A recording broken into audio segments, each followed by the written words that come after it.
El Cristo de nuestra generación. ¿Y el Cristo de nuestra generación cómo es? ¿Ha sido tragado por el secularismo o sigue viviendo y vibrando en las almas?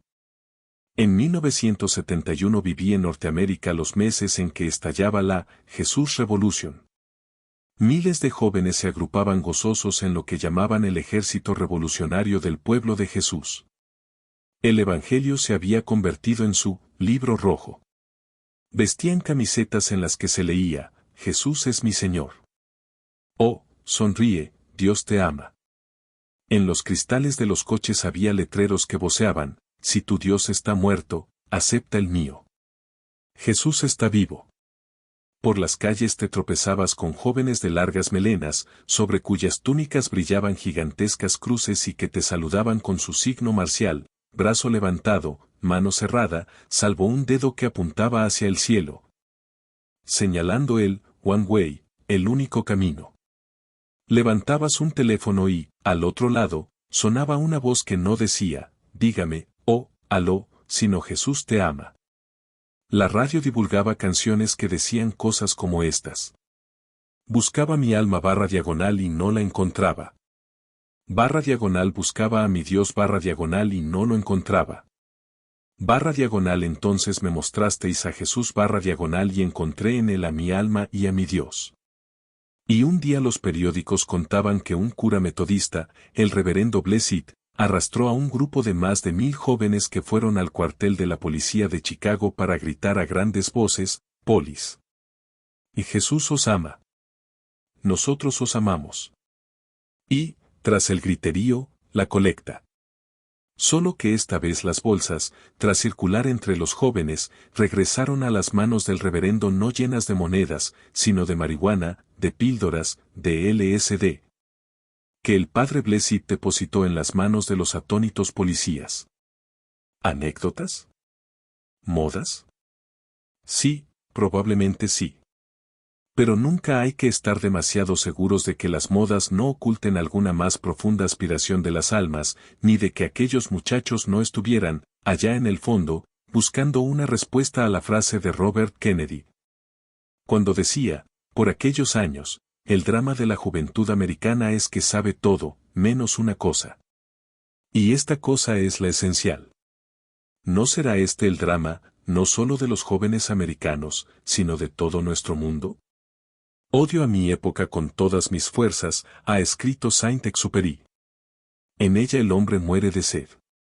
Y no hay más problema para el mundo, dar a los hombres un sentido espiritual, una inquietud espiritual. No se puede vivir de frigoríficos, de balances, de política. No se puede. No se puede vivir sin poesía, sin color, sin amor.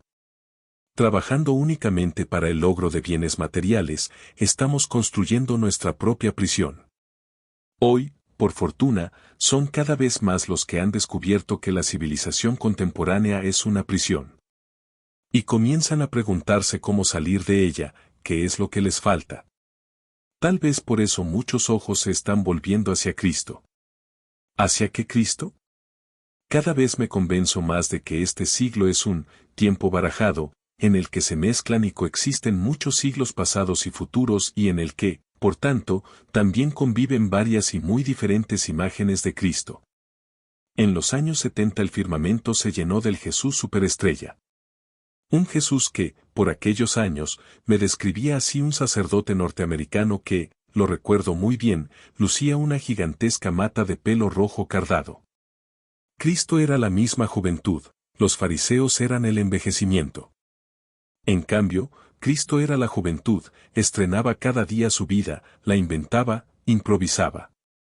Nunca se sabía lo que haría mañana. No entendía una palabra de dinero. Amaba la libertad. Vestía a su gusto y dormía en cualquier campo, donde la noche le sorprendía. Y era manso y tranquilo, solo ardía de cólera con los comerciantes. La gozaba poniendo en ridículo a los ilustres. Le encantaban las bromas y los acertijos. Y ya se sabe que le acusaron de borracho y de amistad con la gente de mala vida. Como a nosotros. ¿Es este el Cristo completo y verdadero? ¿O solo era una manera con la que los hippies justificaban su modo de vivir?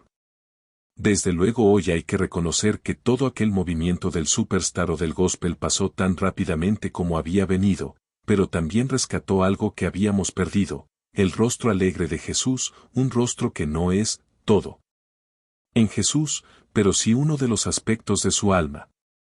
Más poco después, frente a esta imagen de Jesús sonriente y tal vez demasiado feliz, bastante americano, iba a surgir, unos cientos de kilómetros más abajo, en Iberoamérica, un tipo de Cristo bien diferente. Un Jesús de rostro hosco, duro, casi rencoroso. Era esa imagen del Cristo guerrillero que hemos llegado a ver en algunas estampas, con un fusil amarrado a la espalda con correas, mientras una de sus manos, casi una garra, hace, casi con ferocidad, su culata. Era, nos decían, el Cristo con sed de justicia, el centro de cuya vida habría sido la escena en la que derriba las mesas de los cambistas en el templo. Un Cristo así, que llevaba a sus últimas consecuencias los planteamientos de la teología de la liberación, venía, es cierto, a recordarnos la descarada apuesta de Jesús por los pobres y su radical postura ante las injusticias sociales, pero, desgraciadamente, tenía en su rostro y en quienes lo exponían mucho más que sed de justicia. Tenía también violencia y, en definitiva, una raíz de odio o de resentimiento en las que ya no quedaba mucho de cristiano. Aún hoy se predica con frecuencia este Cristo de clase e incluso este Cristo de guerrilla que, a veces, se parece bastante más a Che Guevara que a Cristo. Yo recuerdo a aquel curita que gritaba en un suburbio colombiano, ide al centro de la ciudad, entrad en los bancos y en las casas ilustres y gritad a los ricos que os devuelvan al Cristo que tienen secuestrado. Y después citaba aquellos versos de Germán Nesse, que habrían sido verdaderos si no los hubiera dicho con tanto rencor. Da, Señor, a los ricos todo lo que te pidan / a nosotros, los pobres, que nada deseamos / danos tan solo el gozo / de saber que tú fuiste uno como nosotros. El Cristo superstar, el Cristo guerrillero, ¿dos caricaturas? ¿Dos verdades a medias? En todo caso, dos imágenes de las que se ha alimentado buena parte de nuestra generación. Pero, como todo se ha de decir, tendremos que añadir que también en nuestra generación circula, y me temo que más que en las otras, una tercera caricatura, el Cristo aburrido de los aburridos, el de quienes, como creemos que ya tenemos fe, nos hemos olvidado de él.